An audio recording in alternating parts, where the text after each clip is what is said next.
What if the struggles so many women experience in motherhood aren't a sign that they're doing something wrong, but a signal that their nervous system, identity, and emotional world need support too? Today's episode is about healing the mother within, learning how emotional awareness, regulation, and reconnection to self can transform not only how we parent, but how we live. Come join us. Women's Wellness Authority is a podcast for women who want to come home to themselves, physically, emotionally, and energetically, while exploring grounded, root-level approaches to healing. In each episode, we explore the many layers of wellness through thoughtful conversations with experts, healers, and practitioners, helping you better understand what your body is communicating. This podcast is about empowerment, offering practical tools and wisdom to help you thrive in all areas of your life. Let's rewrite the rules of wellness together, step into your power, reclaim your health, and discover what it means to truly thrive from the inside out. Welcome back to Women's Wellness Authority. I'm your host, Diana Ruszkowski, and today's conversation is one I know so many mothers need to hear. Motherhood has a way of surfacing everything: our stress, our patterns, good or bad, our unmet needs, and often a deep sense of burnout or loss of self. Yet so often women are expected to power through without real support. My guest today is Dr. Taylor Palmitier, a clinical psychologist, parenting expert, children's book author, and mom who believes mental wellness should never be a luxury. Taylor is the founder of Feelosophy, a brand bringing emotional health into homes in ways that feel doable, not overwhelming. Her work supports both kids and parents with a special focus on mothers' mental health, burnout, and identity shifts. Through her course, Philosophy of Motherhood, she helps women regulate stress, reconnect with themselves, and raise emotionally secure children. In this episode, we'll explain why so many women are struggling in motherhood, how psychology, science, and inner wisdom intersect, and how feeling ourselves creates safer, more connected environments for our children. So come join us. Welcome, Taylor. Thank you. Thank you so much for having me. So I wanted to share with the listeners just a funny story because Taylor and I technically have known each other for about 4 years or so. Our daughters, when I first moved here, which was about 4 years ago, our daughters were in the same preschool program. And I remember specifically her daughter because she was just like a spitfire every time we picked her up. Every time I picked my daughter up. And we ended up having a play date, and that play date stuck in my mind mainly because we didn't actually talk about the kids. There was a group of like 4 or 5 of us moms. We talked about us, and we talked about like our dreams and what we do for work and what we'd love to do and what we're passionate about. And life happened. And so after that play date, I ended up going to the pre-K program at our public school, and we kind of lost touch. And then one day I was on TikTok and I started watching this woman, and she was giving great parenting advice. And I started following her, and I was like, damn it, like she looks familiar, but I can't figure out why. And then your daughter was on one day, and then it all clicked. And we started talking again and realized we have a lot of the same passions and philosophies on things. And then here we are. We're going to be talking about all the things that you talk about on a daily basis that has been really helpful to me, and I know helpful to so many incredible women. So Well, I'm so glad we could reconnect. And I yeah, had the same experience. Like, who is this woman? I know her. and now we're here. So can you share your story and what led you to focus really on healing mothers and raising emotionally aware children? Yes. So I'm going to try to condense this because it always feels like a long story for me. But during my doctoral training, I worked a lot with kids and adolescents, and I fell in love with that. I was a emotionally and highly sensitive kid myself, so I felt like I was coming full circle and helping these kids, giving them the tools, giving the parents the tools on what to do with these kids whose nervous systems are just picking up everything. That became very meaningful for me. So once I graduated, I opened my private practice and continued. I decided I was going to specialize in child and adolescent psychology. So I did that for a few years, and it was great. And then things started happening in my own life. And after seeing kid after kid after kid, I just kept noticing these patterns that I couldn't shake. And the first pattern that I noticed was actually that these children, a lot of them, not all of them, but some of them probably wouldn't have been in my office if they had these tools built into their lives early on. I mean, I'm talking like basic things like naming emotions, like as simple as your ABCs, like I'm sad, I'm angry, and learning how to cope with emotions and just being able to have a dialogue with their parents in an open format. So my brain started going like, how can I give these kids the tools early on so their parents don't have to spend thousands of dollars in therapy later on? And sure, some of these kids, we're predisposed to anxiety, depression. We need therapy and there's trauma. But for these other kids, it could have been prevented. So I started writing books and creating tools to give parents these interventions early on. And that's how my company Feelosophy started. And I say started because it expands. So that was great. Kept going, seeing kids. And then I, in my own life, became a mother. And motherhood shocked me. I mean, like rocked my world. Before motherhood, I'm an ADHD mom. Like I don't have a calendar. That type of thing. I was a very free spirit. And then motherhood came and I felt like all of that I had kind of lived by, my authenticity was just kind of taken.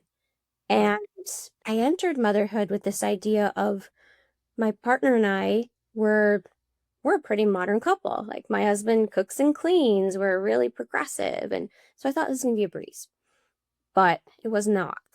I even just saying I was shocked by motherhood, I can feel the visceral experience. You can feel it in your body. Yes, absolutely. And things just started unraveling for me. Like I developed so much anxiety and irritability and anger. I mean, so much anger.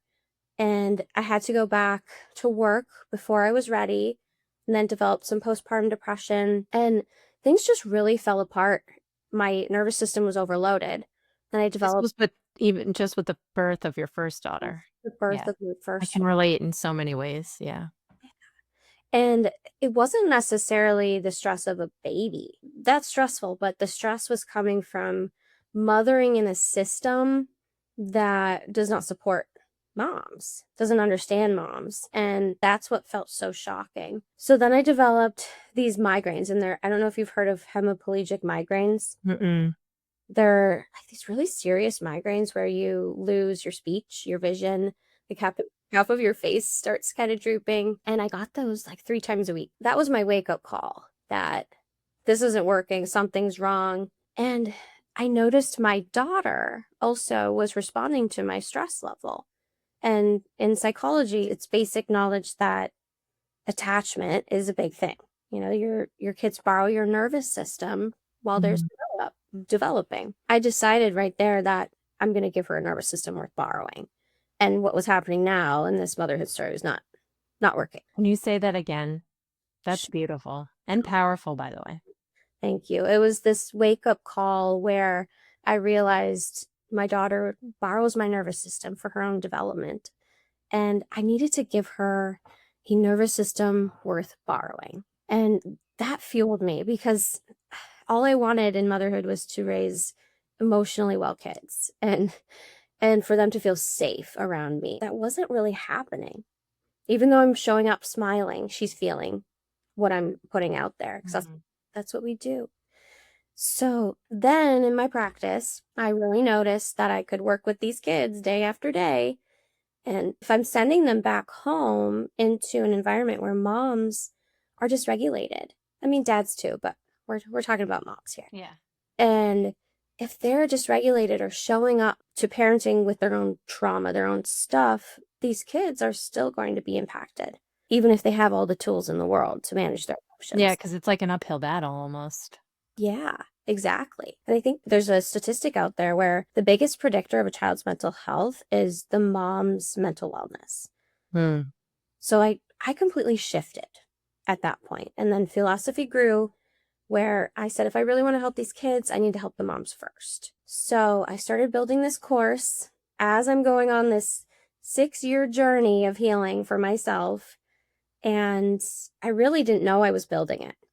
But I was taking what I was learning from my own path, from psychology, and then blending it and then starting to put that into my work with clients, the moms that I was working with. It was working. Now I'm really honing in on that. And I want to give moms this total path forward that our society does not offer. And I want to give them these tools and awareness that they might not think is available to them. Yeah, maybe we can talk about that a little bit. I've talked with other guests, but I want to talk about how many women are struggling. And I think it's important to say not because they're failing, but because of what they brought into motherhood, because of like the systems that we have, the ideology around we have to show up, we have to smile, we have to be strong, we have to be able to do all the things, Mhm.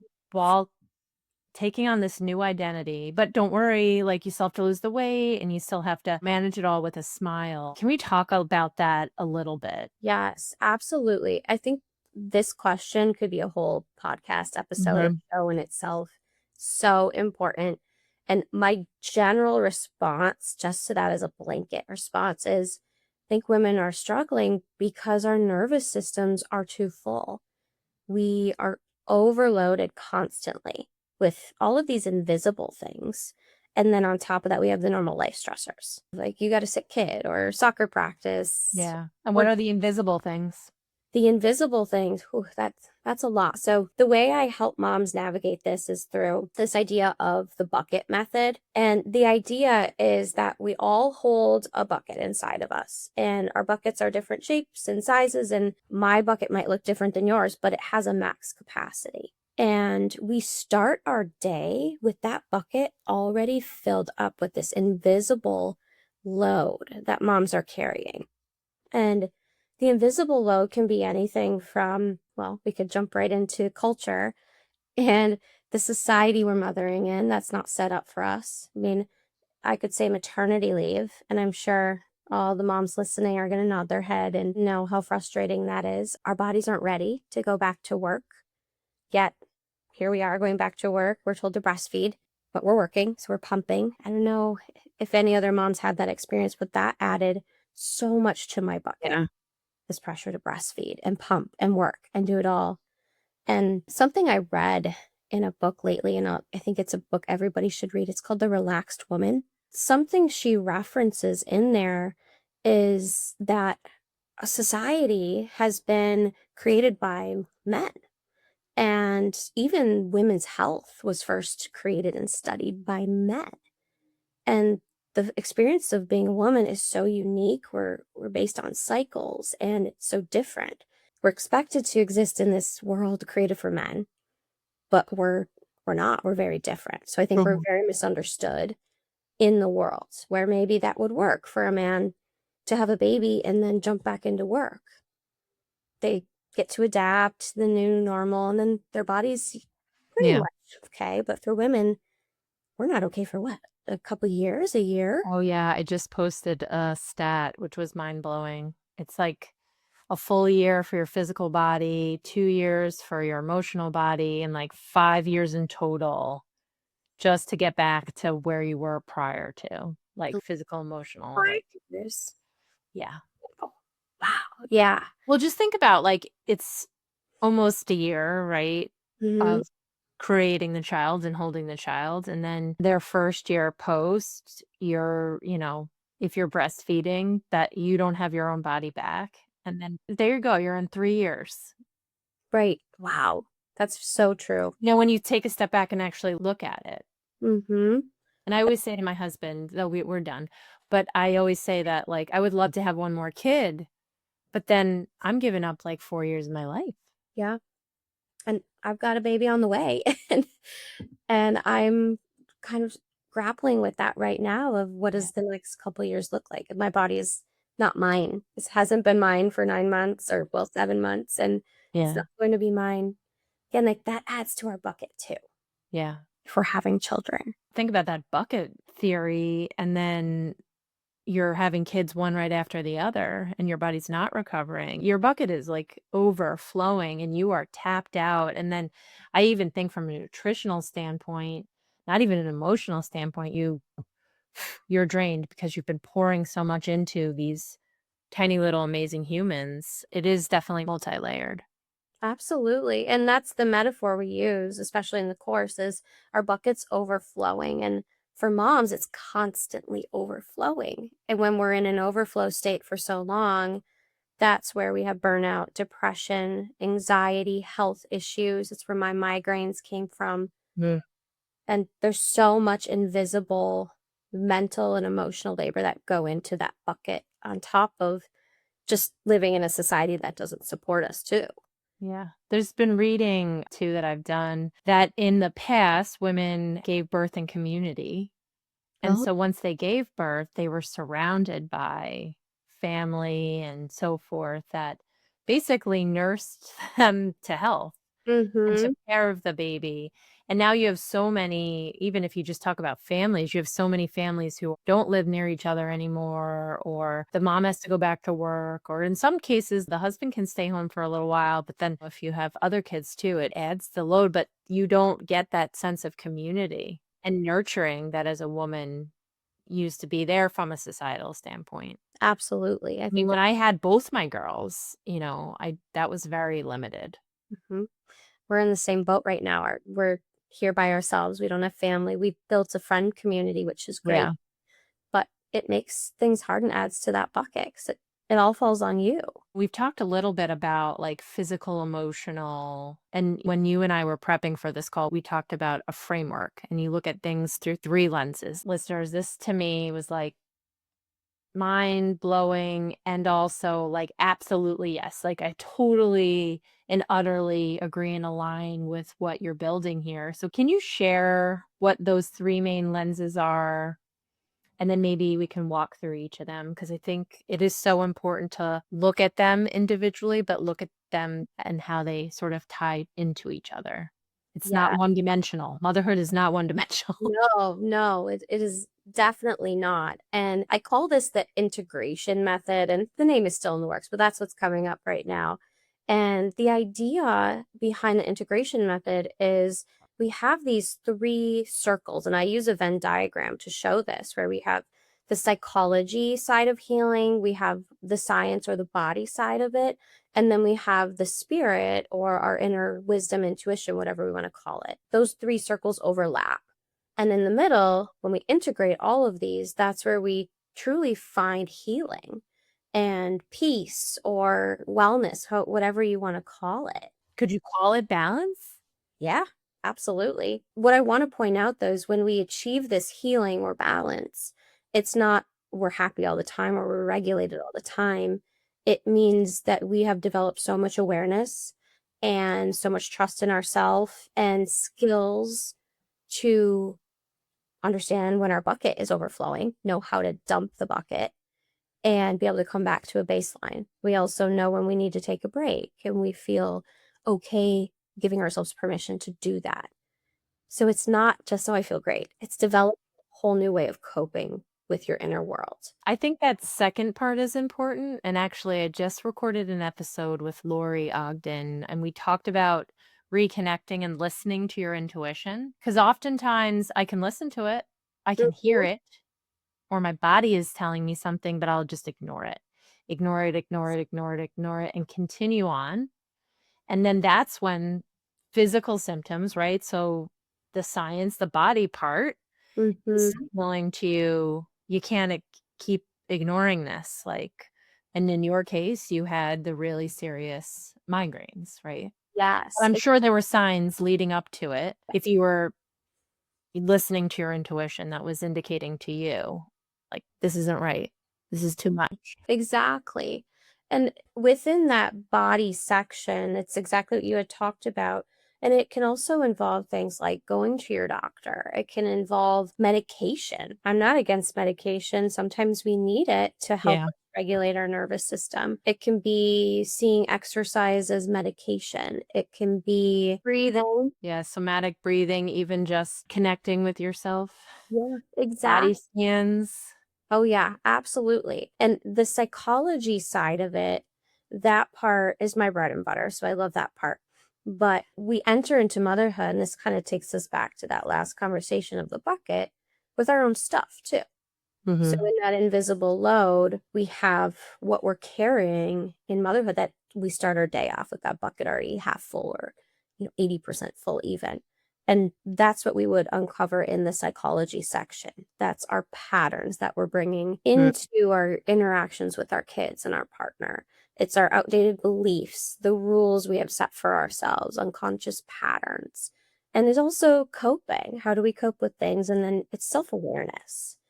And that part is really big. So if we don't have self-awareness, then we're just existing with these outdated rules and paths or patterns that we've developed since we were little. Yeah, I've been doing a lot of like neuro-emotional technique work. I don't know if you're familiar with that. And that is 100%, right? Like things that I, at a subconscious level, took with me into my later life and my motherhood that affected my beliefs of who I am, what I'm capable of, what I'm worthy of. And those things obviously impact how I mother.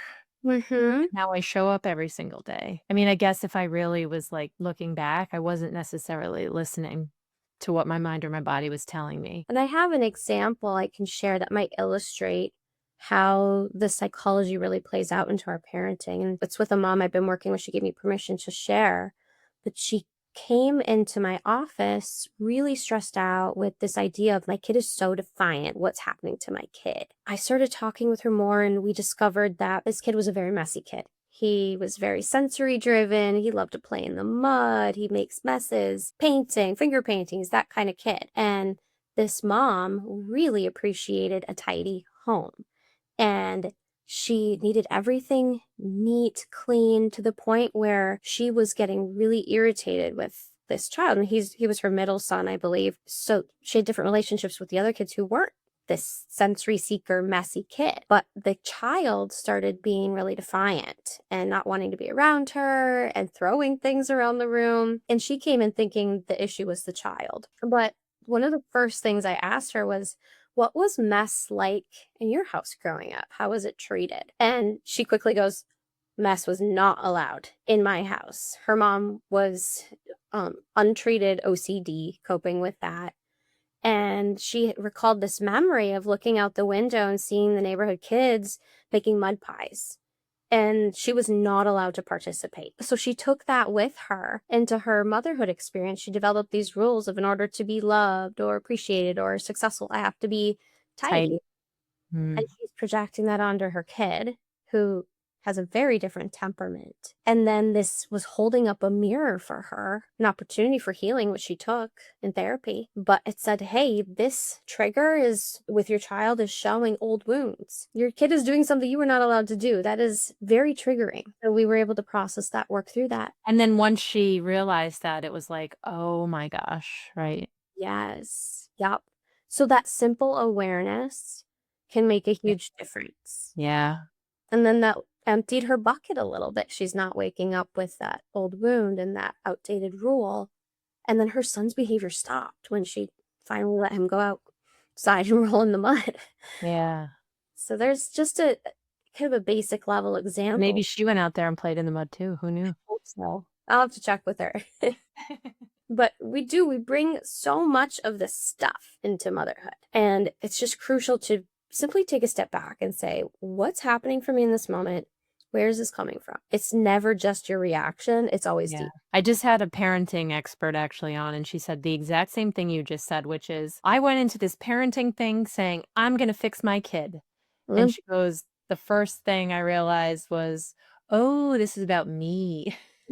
Yes. If we go into the spiritual circle here, and this can be woo-woo, it can be religious, it doesn't have to fit any framework. It's just your connection to yourself, to the energy around you, inside you, developing that inner wisdom and intuition. And I know you do a lot of work with that. Yeah. And it's, by the way, every single one of us women have it. Yes. And just some of us listen to it more. But it's like, when you think about, what do they call it? The mother's intuition or your gut feeling, that's your intuition. And you just have to acknowledge it and embrace it. And I think the more you do listen and do acknowledge, the more open you are to being able to connect, then all three together versus shutting it out. It's Definitely. And that reminds me of something I learned in school, and that was the mind-body connection. Mm. And at the time, that was very progressive thinking. The mind influences the body and vice versa. But in this course, and what I've learned through my own healing is it's mind, body, spirit connection. And that's what really creates these circles. And it's a system. We have to work within a system. And the spirit part, like you said, it's acknowledging your intuition. We're all walking around with this huge inner compass and this power. Most of us don't know how to access. Don't even know it's there. And you can be a better mother, more effective, a better partner, Mm-hmm. better at work when you actually listen and turn it on. Mm-hmm. I 100% agree. And that's not my specialty. I'm learning that as we go. So in the course, I'm actually having an old friend, a psychic medium, come in and teach part of that course Yeah. and really give mom the skills. And you could probably do that too. Yeah, I mean, I'm learning to listen to it too, because again, I feel like I was conditioned to shut it off and not listen. Because if I listened, it would mean that I had boundaries, Yeah. which I never had. And now I'm starting to make better decisions because I'm like, you know what? Actually, my body's really tired right now. I'm not going to do that. Whereas old me would have just pushed and pushed and pushed and done it and extended myself. And guess what? My kids then were annoyed. We fought. They were frustrated. They were tired. They were hungry. And I'm like, let's just go to fifth thing today because we committed. We got to do it. Got to show up. And now I'm trying to be like, wait a second. And that's me listening to my intuition on a very basic level, but Yeah, definitely. And think about now what you're modeling for your kids through that. Your healing and learning this skill is going down into them and their children, which I think is just so beautiful that doing the work has so much power. when we were talking to prep, you said something I think really powerful, that motherhood isn't meant to be survived. Can you elaborate on that and talk about that a little bit? So the term survival, if we think about it from the body and physiological standpoint, is where we're still existing despite constant threat to us. And the body processes threats in our environment as kids melt down, okay? Or the mental labor that moms go through, that we process it as if we're about to die. It's that fight or flight concept of we're running from a tiger. And when we're doing this daily without knowing how to dump our bucket or listen to our intuition, then we stay in this constant state of survival. And when we're in that state, we have elevated stress hormones like cortisol constantly flooding our system, which then leads to major health issues like my migraines or depression or other things, other autoimmune issues going on. And we have been told that this is the norm. It's been modeled for us through generation after generation. And I think, to speak to what you were saying of not having boundaries before, I think as women that we're kind of conditioned to people please, to give to others before we meet our own needs. And it's causing us to live in this kind of survival mode state. And moms think that's normal because we're told that. And everyone around us is modeling it too, right? It's our family members, it's our friends, it's our coworkers, right? I lived in a very cutthroat, or worked, not lived, but I did, I'd say lived because I felt like it, in a very cutthroat environment. And so day in and day out, we weren't there to support each other exactly in the ways at the time we do now, but because that's the environment that was created. Definitely. And I remember growing up just watching my mom, like she never bought herself new clothes. And I got new clothes, everybody else got new clothes, but she didn't. And I think that was just her method of self-sacrificing. And I've watched her transform and heal. And it's so cool to see my mom like set boundaries now and meditate and take care of herself. But that's probably what she watched and her mom watched before her, is you self-sacrifice. But it doesn't work when you're in motherhood and you're trying to be present and connected to your kid. And we don't need that. I think the ideal woman or mother, the image, is the one who's on the school PTA, right? Or she's leading the bake sale, she's getting her kid to soccer practice, dance class, and she's doing it with a smile and she's well dressed. But I want to change that. Is that truly successful motherhood? Yeah, because she could be missing other parts. Maybe she feels like that's all I do. Who am I? Like, who was I before all this? Mm-hmm. I feel like the grass is always greener, right? Like you could be home and be like, look at that woman working and like she gets to focus on her. And then here I am saying, God damn it, like you get to be with your kids all the time and you get to do this. So, I think Exactly. perception isn't always, Right. what it is. Right. And I would love to redefine what it means to be a mom, like a good mom. And I mean, there's a lot of different versions of good moms, and you only have to be good enough. But what does that look like for you? Like, what is your definition of a good mom? What do you want motherhood to feel like? And then you chase that dream. Moms are so stuck in this mindset of we just survive, that's what we do. But we don't I just got to get to the holidays. I just got to get through the holidays. And then once the holidays are, oh God, okay, we got birthdays. Just got to get to the right. birthdays. And then you miss so Right. much. That's what I was doing. Mm-hmm.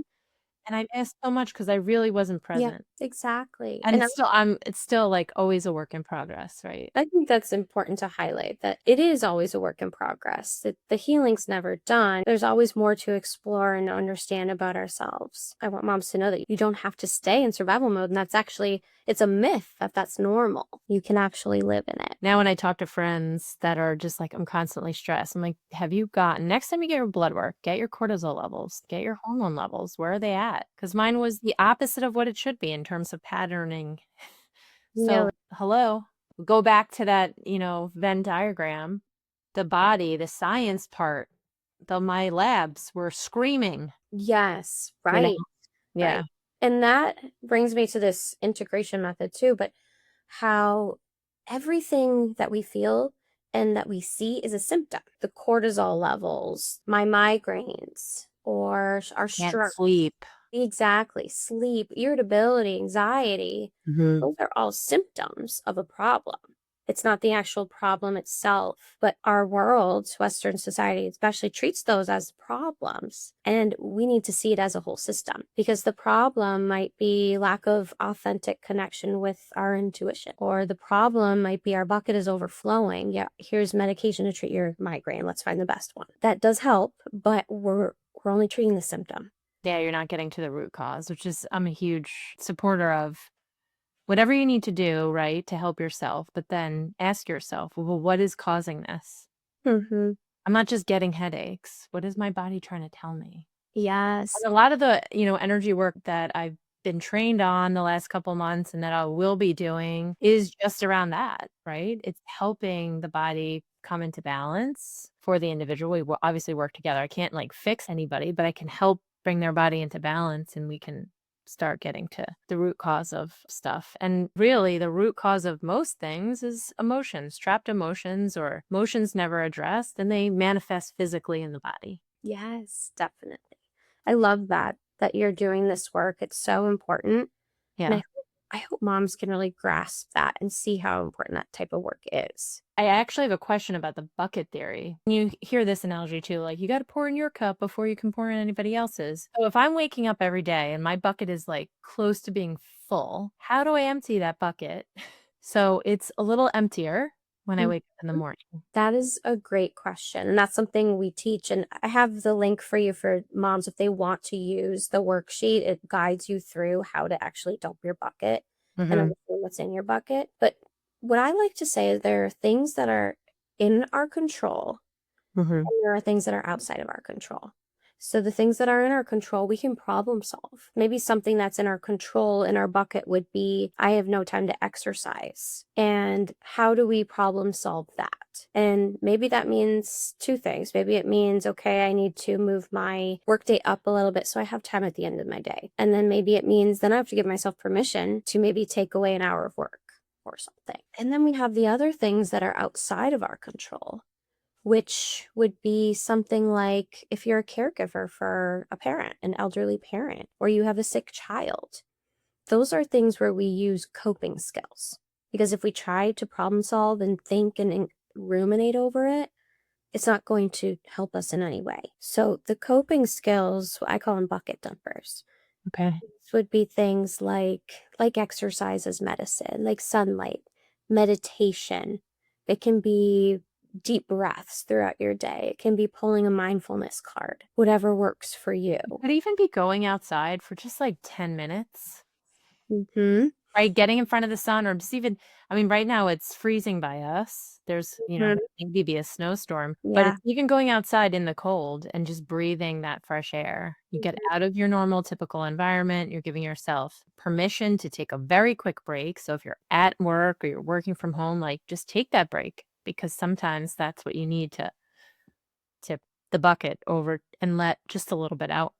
Exactly. Yeah. There are bucket dumpers that you can build into your day, and I recommend moms do that. You have your reliable ones. Like for me, before it started freezing, I would water my plants every day before lunch. And that was kind of my built in take a deep breath, water your plants, check on them, and then the exercise. For other moms, that might be they have a meditation scheduled or a yoga class, or they sit in the sun on their lunch break, or they go for a walk. And then we have the bucket dumpers that we can pull out of our toolbox right away. Like if we notice we're starting to fill up, okay, I know I need to employ this skill right now. Something you can do easily, like the deep breaths. It can be walking away, taking a break.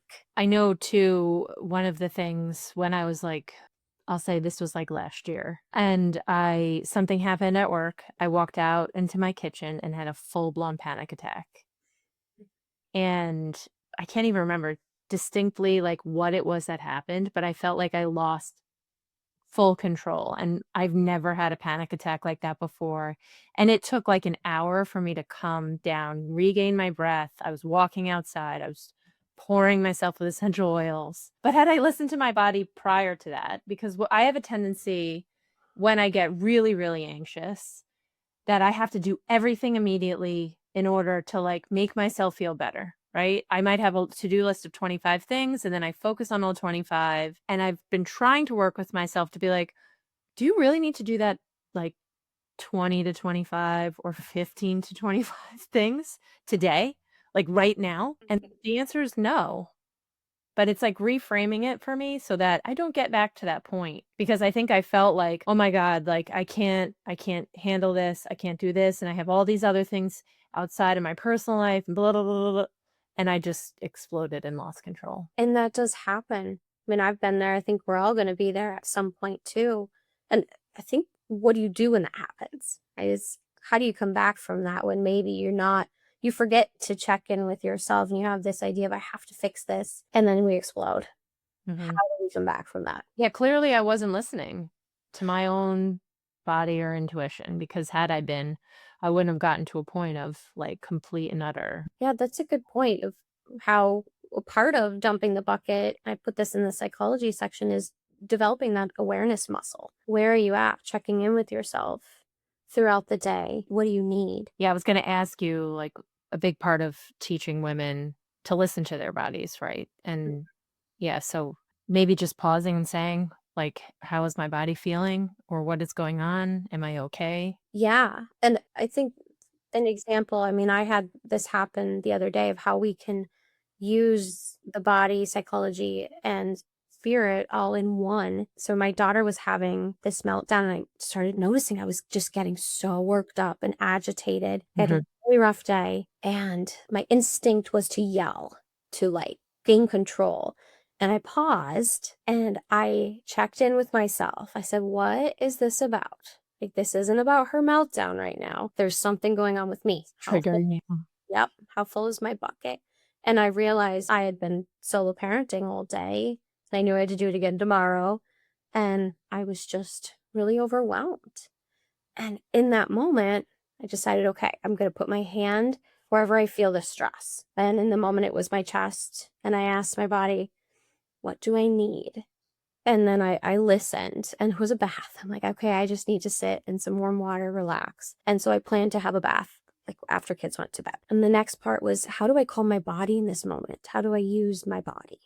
And it was that deep breath, the diaphragmatic breathing to reset. That's part of this integration method is you need to use all three intelligences that we have. And when we do that, then we can truly reach the root and find that balance. But if we're only focusing on one part, we might feel okay, but we're missing these other wisdoms that we have. So we've talked about like listening to your body, and so that's like blending the intuition with the science. But can you talk about maybe how women can support themselves and be advocates for themselves? And I think when you think about like going to the doctor, Mm-hmm. do you have any advice there? Yeah. Yes. So like using your intuition and listening, and then like how we blend that with the science, the body, the medical part. Yes. And I find this part boring because I don't want to go into a doctor's office and have to learn how to advocate for myself, but it's extremely important. Yeah. And I see so many women have these appointments and come out with no answers or just a new medication that they're not sure about. And I had to learn this, like really learn this when I was dealing with my migraines, how to advocate for yourself. And what I would recommend is starting off with the listening to your body. You have so much self-knowledge and wisdom. You know your body better than any doctor. So I want you to use that skill first. Mm-hmm. Check in. What do I need? Where am I feeling this? What could be going on? And trust that. And bring that into the appointment with you so you can collaborate with the doctor. And we want to see the physician as not necessarily someone who's going to give you the answer, but someone who can guide you with this knowledge that you have. You have to go in knowing that the doctor's probably only going to focus on one very specific problem, probably use knowledge in Western medicine to treat it, and probably won't do a full blood panel because they're not looking to see the system. And I'm generalizing. There are doctors out there. Yeah. That was my experience with migraines, and knowing how to ask for that. And I don't specialize in nutrition, or I'm not an MD. And you don't have to be, but just knowing and say questions like, what else could be going on contributing to this problem? And I want to have a full panel of blood work. And you can even Google what a full panel looks like. You can ask ChatGPT. Yes. And that's something I recommend to women too, to be your own advocate, is if you get your results, put them into ChatGPT. Say, give me the whole picture here. In English. In English, yeah. And then tell me what questions I need to ask. Mm-hmm. Is there anything I'm missing here the doctor might be missing? Yeah. You will only always be your own best advocate. Mm-hmm. Whether you're in a doctor's office, whether you're in your job, or like, you will always be the one who's going to look out for you. Nobody else is going to. And as much as doctors help us, they sometimes, they're having a day, their bucket's overflowed, and they might have 40 other patients they've got to see that day. And that's where their mind's at. And so I think women should know and should be empowered to listen to that inner voice, and then make sure they're asking the questions and pushing, because oftentimes doctors will be like, that's just, it is what it is, or you're fine. And you have to say, but I'm not, right? Yeah. But I'm not. Like, my gut is telling me something's off. I mean, it makes sense. There's so many different specialties and doctors. One doesn't talk to the other either. And nutrition is also not something that a lot of doctors are getting educated on when they're at school. Right. Exactly. So it could be a nutritional thing, and it's manifesting in a physical way. And it's like an onion. You just have to keep asking and asking. And if you don't get the answer you want, go to another one. Don't just rely on, I would say one person. Yeah. I always say you have to go therapist shopping in my world, but in, I think your specialist world too, you need to go shopping for the right doctor. I actually saw on Instagram the other day a friend who's a GI doctor, something really cool. She posted something that said, in order to have a healthy gut, you have to address your mind. Mm-hmm. And I thought that was The so mind-body connection is insane with the gut. Yes. And I just had experiences in GI where it's, here, take this pill, the scope said things are fine, you're good to go. But so many of us are walking around with IBS, and IBS is a somatic issue most of the time. Yeah, So, just think about like when you're nervous, where do you feel it? In your body, yeah, in your stomach, in your gut, You exactly. feel the butterflies. Yeah. Or you feel like you're going to be sick. Like, just think about, like, if I really listen to it, that's the connection there. Mm-hmm. That's the physical manifestation in. Or when you have grief, where do you feel it normally?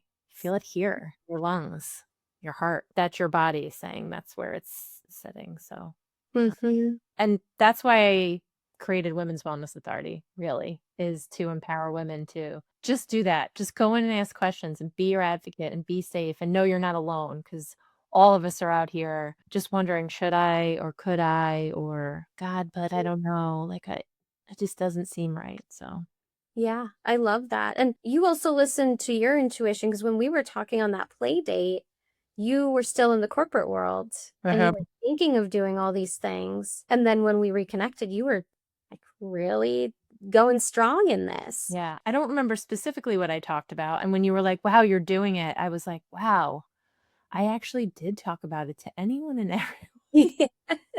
You know, not that you're everyone and anyone, but I just mean, like, I went to one play date and I was just like, you guys made me feel safe enough to be like, dream and talk about that, because I think that's kind of what we're all doing. And that was 4 years ago, right? So 4 years ago, that's wild. I had this thought I wanted to share with moms that I think could be helpful. And what you said just reminded me of this, that when we're born, we are wired for connection. We're also wired for authenticity. So we come into this world with a temperament, with a bit of a path even. And the problem is that the body will always choose connection and attachment over authenticity. So if, say, we're growing up in a home that highly values education and achievement, and our body learns, okay, in order to be supported in this home, I'm going to be a high achiever. There's nothing wrong with that. The parents are probably great, but that's just the values. So our authenticity, our intuition, our true self gets pushed aside to fit into this framework. And I think so many moms, when we enter motherhood, are recognizing, wait a minute, like, this isn't who I want to be right now. This isn't the path I want to be on or feel like I should be on. And we're missing that access to who we are, pushed aside to favor attachment. Yeah, I feel like when you have a kid, something just shifts in your head where priorities become really different, and you realize maybe some of the things that I thought were the most important things in my life are, maybe I need to rethink those things, Yeah. right? Those ideologies maybe that I grew up on, or the focus of importance and so forth. I like to ask moms this one question of, who were you at 10 years old? And maybe that's a different age for us all. Maybe there was big stuff going on, but for 10, for me, I was free. I wasn't falling into these social rules. I wasn't in middle school yet. Didn't have to worry about building a career. I just got to do what I wanted to do. Yeah. And I can base some of my progress on like healing and becoming more authentic on how much of my 10-year-old self am I embodying right now. And it's really cool to think about, like, oh yeah, I'm actually loving searching for fairies with my daughters right now and building a fairy garden. And I'm back to writing and drawing and all these things that I love to do before the world kind of got messy, or Yeah. before the nervous system started to feel I overwhelmed. love that. I think I need to play more. So I'm actually, like, when we went to Disney, without having to like go to Disney, but when we went to Disney, I just felt like a kid again. And I just like allowed pure joy and silliness. And I'm like, I could do this more often. I just feel like I'm too serious all the time, Love that. Yeah, so that resonates really well. Okay, so as we wrap up, are there any simple strategies women can start using today? So many. I like the bucket metaphor for women to just start using that as a tool to recognize what's in their bucket, what's that hidden stuff that's really setting them up for, I don't want to say failure, but setting them up to have a nervous system overload. Yeah, exactly. Another thing I would want women to hear is to make diaphragmatic breathing your best friend. There's nothing more powerful than pausing, resetting from your gut to your brain and signaling to your brain that you are safe. If there's one thing you can start doing, I would say do that. Yeah. That is, by the way, not just breathing, but also verbally saying, I am safe. I am safe. I started to do that with my youngest. She tends to be totally, totally fine, and then just gets super upset. If she allows me, because sometimes she doesn't want to be touched, I just hold both sides of her. And I said, let's breathe together. And I was like, you are safe. You are okay. I'm not trying to tell her, don't feel the way you're feeling. Mm-hmm. Just trying to tell her she's safe in her body. And she comes down a little bit. I love that. And Yeah. sometimes that's all we need is just this nervous system reminder that everything's okay. Yeah. When the brain goes into fight or flight mode. If you're ready to go deeper, I would say when you have a reaction, notice it and ask yourself, where could this be coming from? And if we don't yet have the skills to name our own emotions, then start there first. Just name the emotion as it comes up. If you've done that work and you have those skills, then take it the step farther. Where might this be coming from? Yeah, where's my anger coming from? Mm-hmm. What is this connected to? That simple awareness then starts to become automatic. Any final words of encouragement for the listeners, for the mothers out there? I would want to remind them that motherhood is not meant to be survived. That's a myth.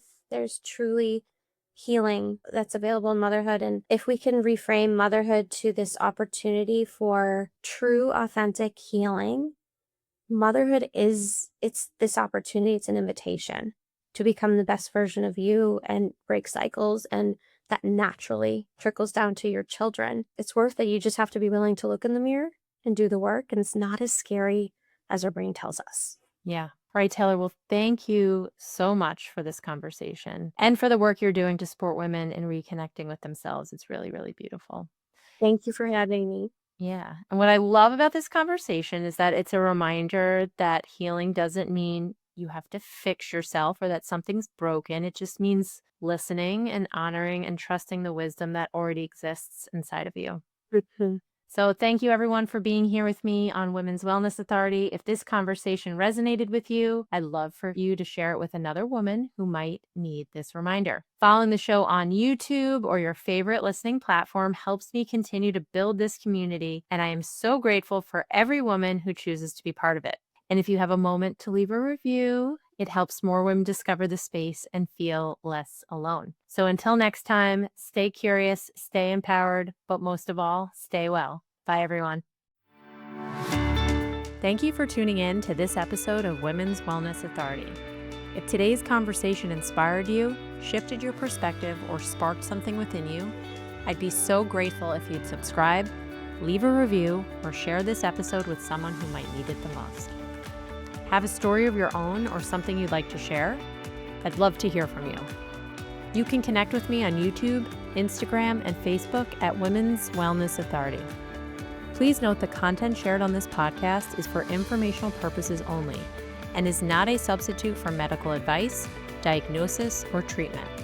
Always consult with a qualified healthcare provider regarding your health and wellness decisions. Until next time, stay curious, stay empowered, and most of all, stay well. Thanks, everyone.